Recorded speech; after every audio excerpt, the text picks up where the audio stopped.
Hello বন্ধুরা, শম্পা বিশ্বাস live চ্যানেলে তোমাদের স্বাগত জানাই। দেখো বন্ধুরা, যে কী বানানো হবে, এগ টেবিল।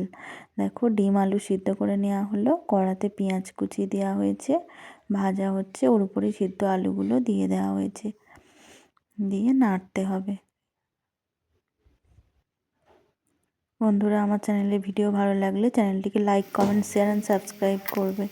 দেখো, ওর মধ্যে একটু নুন, একটু হলুদ গুঁড়ো দিয়ে দেওয়া হচ্ছে, এর মধ্যে একটু ভাজা মশলা দেওয়া, জিরে গুঁড়ো, ধনে গুঁড়ো, ভাজা মশলা দেওয়া হয়েছে। এবারে দেওয়া হলো সয়া সস, গ্রিন চিলি আর রেড চিলি সস। দেখো, এবারে আলুটাকে ভালো করে নেড়ে চেড়ে কড়াতে, এবার এরকম করে আলুটাকে একটু করে নেবে। দেখো, আজকে আমার ননদ, আমার মা শাশুড়ির মেয়ে ননদ হয়, তো ওই আজকে এগ টেবিলটা বানাচ্ছে। এগ টেবিল তোমরা কে কে খেতে ভালোবাসো কমেন্ট করে জানিও। পুরো বিয়েবাড়ির স্টাইলে এগ টেবিলটা হচ্ছে, পুরো বিয়েবাড়ির মতো খেতে হবে। তো তোমরা ভিডিও ভালো লাগলে প্রথম থেকে শেষ পর্যন্ত ভিডিওগুলো দেখো আর পাশে থেকো। আমার ননদ আজকে এগ টেবিল বানিয়ে খাওয়াবে। তো এগ টেবিলটা দেখো খুব সুন্দর হচ্ছে, এইভাবে করে নেবে তোমরা, ডিম দিয়ে আলু দিয়ে দুদিকে।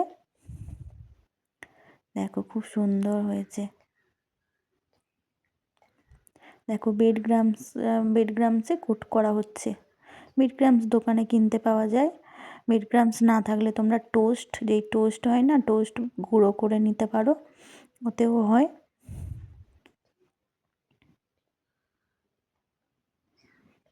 দোকান থেকে কেনা এটা। তো যাই হোক, কর্নফ্লাওয়ার গোলা আছে। দেখো, এটা কর্নফ্লাওয়ারটা ভালো করে গুলে নিয়ে ওতে দুদিকে ভালো করে চুবিয়ে নিয়ে আবার কোট করতে হবে বেড গ্রামসে। দেখো, আবার কোট করা হচ্ছে।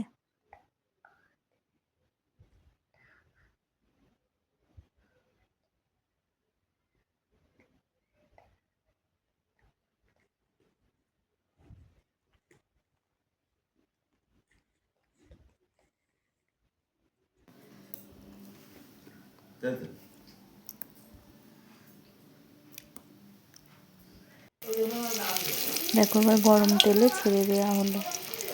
ওগুলো এরকম বানিয়ে গরম তেলে ভাজলেই এগ টেবিল রেডি বিয়েবাড়ির স্টাইলে। বন্ধুরা, তোমরা বাড়িতে একবার বানিয়ে কিন্তু খেয়ে জানিও। টাটা।